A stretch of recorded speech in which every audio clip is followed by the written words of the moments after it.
पिछली वीडियो में हमने देखा था कि लेटी को बर्फीली जगह रास नहीं आती, जिसकी वजह से डियारिया उसे उसके ईगल बेबी के साथ एक हरियाली भरी जगह ले आता है। वो लेटी को एक फादर की रिस्पॉन्सिबिलिटीज को समझाता है, लेकिन लेटी उसका फादर बनना नहीं चाहता। उसे लगता है कि वो अभी इसके लिए तैयार नहीं है, यहाँ तक कि उसके पास तो रहने के लिए घर भी नहीं है। पर फिर भी जब तक ईगल बेबी के लिए फॉस्टर पेरेंट नहीं मिल जाते, तब तक वह उसकी देखरेख करने का निश्चय करता है। डियारिया उसे ऐसी जगह ले जाता है जहाँ डिफरेंट नॉन ह्यूमन क्रिएचर एक साथ मिलजुल कर एक समाज में रहते हैं। वे वहाँ बेबी ईगल के लिए फॉस्टर पेरेंट ढूंढने आए हैं। वे कई जगह जाते हैं, पर लेटी को कहीं भी उसके बच्चे के लिए सही इन्वायरमेंट नहीं मिल पाता। डियारिया उसे यही सलाह देता है कि लेटी उस बच्चे को एडॉप्ट कर ले, पर लेटी इस पर हिचकिचाता है। फिर वे एक बगबियर के पास जाते हैं जिसके पहले से ही 2 बच्चे हैं। वो बगबियर अपने बच्चे को लेटी की देखरेख में छोड़कर कुछ समय के लिए डियारिया के साथ अकेले में बात करने के लिए चला जाता है। तभी एक कैटापल्ट वहाँ आता है और लेटी को धमकाते हुए उन बच्चों को उसे देने को कहता है ताकि वो बाजार में उन्हें बेच सके। पर लेटी उन्हें डिफेंड करता है। वह डरते हुए भी उससे लड़ने को तैयार होता है। वह दूसरे ड्रैगन की तरह फायर ब्रेथ अटैक करने की कोशिश करता है, लेकिन वो नहीं कर पाता क्योंकि इससे उसकी जीभ जल जाती है। तभी वहाँ डियारिया पहुँचता है और उस कैटापल्ट को डराते हुए कहता है कि तुम जिससे उलझना चाह रहे हो वह वही फ्लेम ड्रैगन लॉर्ड है जिसकी चर्चा पूरे शहर में फैली हुई है। यह सुनकर वो कैटापल्ट डरकर वहाँ से भाग जाता है। डियारिया लेटी को उसके साहसपूर्ण कार्य के लिए शाबाशी देता है। डरते हुए भी उसने बच्चों की सुरक्षा के लिए अपना साहस दिखाया। ऐसी अनिश्चित परिस्थिति और खतरनाक वातावरण को देखते हुए आखिरकार लेटी डिसाइड करता है कि वह उस ईगल बेबी को अब खुद ही पालेगा। वह उसका नाम रखता है पेप। कुछ दिनों बाद लेटी रियलाइज करता है कि पेप की देखभाल करते हुए उसके सारे पैसे खत्म हो चुके हैं। इसके समाधान के लिए उसे काम दिलाने हेतु डियारिया उसे पेकुनिया ट्रेड मार्केट ले जाता है। वे जॉब ढूंढने के लिए एक ओमन के पास जाते हैं। पेप अपनी भाषा में ओमन को लेटी की सिचुएशन के बारे में बताता है। उसी के प्रजाति के होने के कारण वो उसकी भाषा को समझ भी लेता है और लेटी को उसका पहला जॉब ऑफर करता है, पर इसके लिए उसे काफी कम पैसे मिलते हैं। वो इससे संतुष्ट नहीं है। फिर वो उसे दूसरी जॉब देते हैं, होटल रिसेप्शनिस्ट की, लेकिन वहाँ भी वो टिक नहीं पाता क्योंकि लोग उसे देखते ही डरकर भाग जाते थे। इसके बाद डियारिया उसके लिए कस्टम जॉब्स ढूंढने की बात करता है जहाँ का काम एक ड्रैगन के लिए सूटेबल हो। उसे एक फेक जादूगर अपने झूठे मैजिक के शो के लिए हायर करता है, लेकिन वहाँ भी लेटी असफल होने ही वाला होता है कि पिप उसकी मदद करता है, जिसकी वजह से उसका काम पूरा हो जाता है और उसे कुछ पैसे मिलते हैं। उसके बाद उसे एक मैजिक स्पेल के टेस्ट सब्जेक्ट का काम मिलता है और यहाँ भी वो डियारिया की मदद से उसे पूरा कर लेता है और अच्छे खासे पैसे कमा लेता है। इसके बाद डियारिया की अनुपस्थिति में उसे एक और काम मिलता है, लेकिन यह एक ट्रैप होता है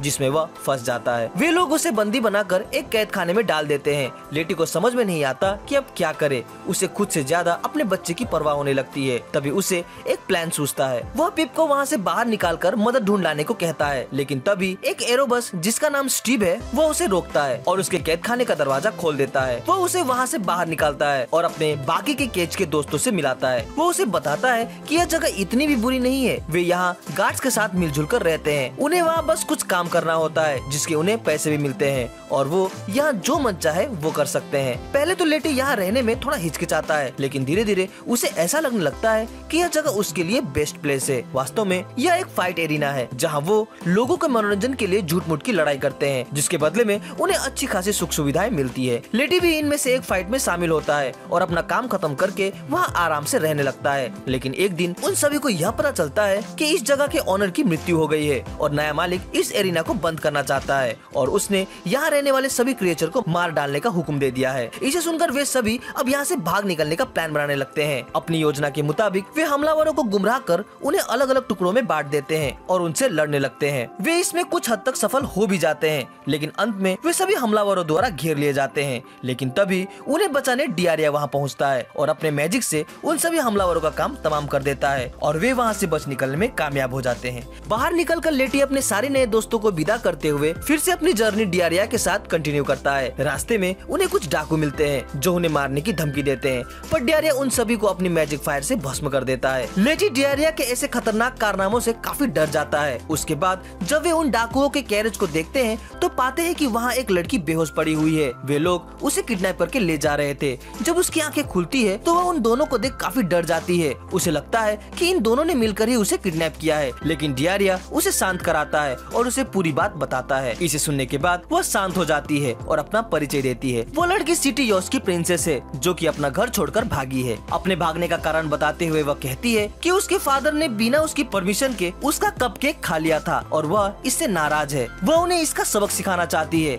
इसीलिए वो अपने नए घर की तलाश में है। डियारिया झट से अपने नए क्लाइंट की हेल्प करने के लिए तैयार हो जाता है। वह उसे एक लोकेशन में ले जाता है जो कि एक केव की शेप में है। डियारिया को लगता है कि यह जगह उसके लिए एकदम सही है, लेकिन प्रिंसेस अपने टेस्ट को लेकर काफी सतर्क है। वह जगह उसे सेटिस्फाइड नहीं कर पाती। वह अपने लिए एक ऐसा घर चाहती है जहाँ नहाने के लिए खासी अच्छी व्यवस्था हो, लेकिन डियारिया की दिखाई गई कोई भी जगह उसके इस स्टैंडर्ड को मैच नहीं कर पाती। तभी उनमें से एक जगह को देखते हुए प्रिंसेस डियारिया को कंप्लेन कर रही होती है कि उसने उसे एक भी ढंग की जगह नहीं दिखाई। तभी एक चट्टान से फिसलकर वो नीचे तालाब की ओर गिरने लगती है। उसे बचाने के लिए लेटी भी उसमें कूद जाता है। दोनों ही डूबने लगते हैं, लेकिन डियारिया उन्हें अपने मैजिक से बचा लेता है। थोड़ी देर बाद लेटी प्रिंसेस के नहाने के लिए पोट में गर्म पानी तैयार करता है, पर उसे ऐसा लगता है कि लेटी उसे खाने की तैयारी कर रहा है। नहाते हुए वह थोड़ी भावुक हो जाती है और लेटी से कहती है कि वह खुद को बहुत खुशनसीब मानती है कि उसे वे दोनों मिले। वह उन्हें उसकी मदद करने के लिए शुक्रगुजार है, लेकिन यह स्वीट मोमेंट तभी अचानक टूट जाता है जब हीरोज वहाँ पर आ जाते हैं। उन्हें लगता है कि लेटी ने प्रिंसेस को किडनैप कर लिया है। लेटी उन्हें सारी बात बताना चाहता है, पर वे उसे सुनने को तैयार नहीं है। वे उस पर हमला करने के लिए आगे बढ़ने लगते हैं, लेकिन फिर डियारिया बीच में आ जाता है और उन हीरोज को उनके ठिकाने लगा देता है। उसके बाद वे तीनों लेटी द्वारा बनाए गए मील को एंजॉय करने लगते हैं और वह रात वो वहीं बिताते हैं। अगली सुबह डियारिया लेटी के सामने कई सारे घर की जानकारी रख देता है और उसे उनमें से एक जो भी उसे अच्छा लगे चुनने को कहता है। लेटी को इतने में से किसी एक घर को चुनने में काफी परेशानी होने लगती है। अचानक उनके सामने एक जिन प्रकट होता है जो कि टैक्स सर्विस ऑफिस से आया हुआ है। वो लेटी को उसके टैक्स रिपोर्ट की जानकारी देता है। लेटी को इस संबंध में कोई जानकारी नहीं है। फिर जिन उसे टैक्स ऑफिस लेकर जाता है और उसके टैक्स के कागजात बनाने में उसकी मदद करता है, लेकिन लेटी के पास न कोई घर है न इनकम का कोई जरिया। तभी डियारिया उसे याद दिलाता है कि उसके पास एक घर है जो उसने बनाया था और दूसरों के लिए छोड़ रखा है। इसे इंक्लूड करते हुए वह जिन टैक्स रिपोर्ट बनाने लगता है, पर लेटी के पास फूटी कौड़ी नहीं है। तभी वह जिन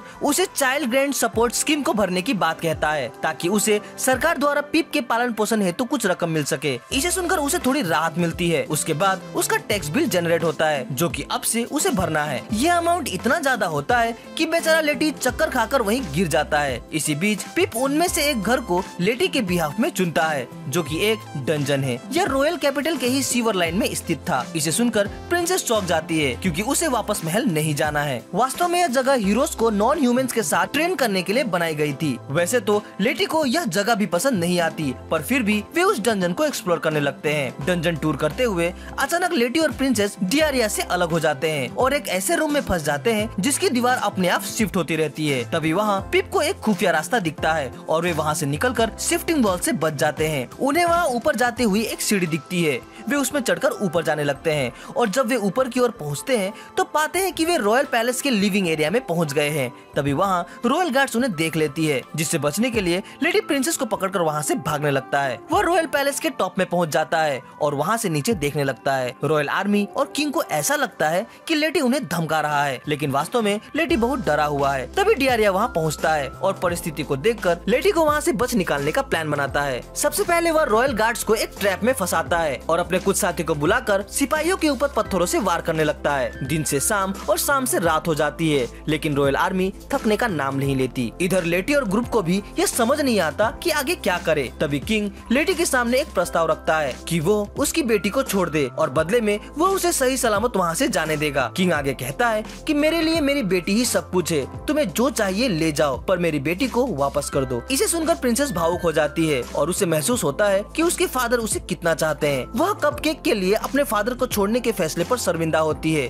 लेटी उसे कहता है कि अब शायद उसके मन में उसके फादर के प्रति जो हेट था वो खत्म हो गया है, उसे अब अपने फादर के पास जाना चाहिए। पर क्योंकि लेटी को भी वहाँ से सही सलामत बच निकलना है, वह एक प्लान बनाता है और डियारिया से एक मदद मांगता है। लेटी अपनी पूंछ दिखाकर किंग को अपनी ओर आने का प्रलोभन देता है और जब किंग उसका पीछा करते हुए एक रूम के अंदर घुस जाता है तो उसी समय डियारिया अपनी मैजिक से उस डोर को लॉक कर देता है, जिसकी वजह से कितनी भी कोशिश करने पर भी सिपाही उसके अंदर नहीं आ पाते। इधर रूम में किंग अपने डॉटर को देखता है और खुशी से फूले नहीं समाता। वह अपनी कपकेक वाली गलती के लिए माफी मांगता है और इस तरह दोनों में सुलह हो जाती है। तभी किंग पीछे की ओर लेटी को देखता है। उसे देखते ही वह उस पर हमला करने को तैयार हो जाता है, लेकिन प्रिंसेस उन्हें रोकते हुए कहती है कि लेटी निर्दोष है। फिर वह उन्हें सारी बात बताती है। इसे सुनकर किंग शांत हो जाता है और पूरी सिचुएशन को समझ जाता है। इसके बाद लेटी वहाँ से बाहर निकलने की बात करता है, लेकिन क्योंकि गार्ड्स बाहर उसके खून के प्यास में खड़े हैं और उसे फ्लेम ड्रैगन लॉर्ड समझते हैं, उसका यूं बाहर जाना खतरे से खाली नहीं है। इसे देखते हुए किंग अपने ट्रेजर बॉक्स से उसे एक मैजिक डस्ट देता है, जिसे लगाने पर वह कुछ देर के लिए उड़ सकेगा। लेटी इसे अपने ऊपर लगाता है और इससे उसके उड़ने का सपना भी पूरा हो जाता है। इसके बाद लेटी उन्हें धन्यवाद करते हुए फिर मिलने के वादे के साथ डियारिया और पिप को लेकर वहाँ से चला जाता है एवं डियारिया के साथ घर ढूंढने के अपने सफर को जारी रखता है। और इसी के साथ यह एनीमे यहीं पर समाप्त हो जाता है। उम्मीद करता हूँ कि आपको मेरा यह एक्सप्लेनेशन अच्छा लगा होगा। अगर अच्छा लगा हो तो इसे लाइक और कमेंट जरूर करें। हमसे जुड़ने के लिए चैनल को सब्सक्राइब करें। तो मिलते हैं अपने अगली वीडियो में। Sign out.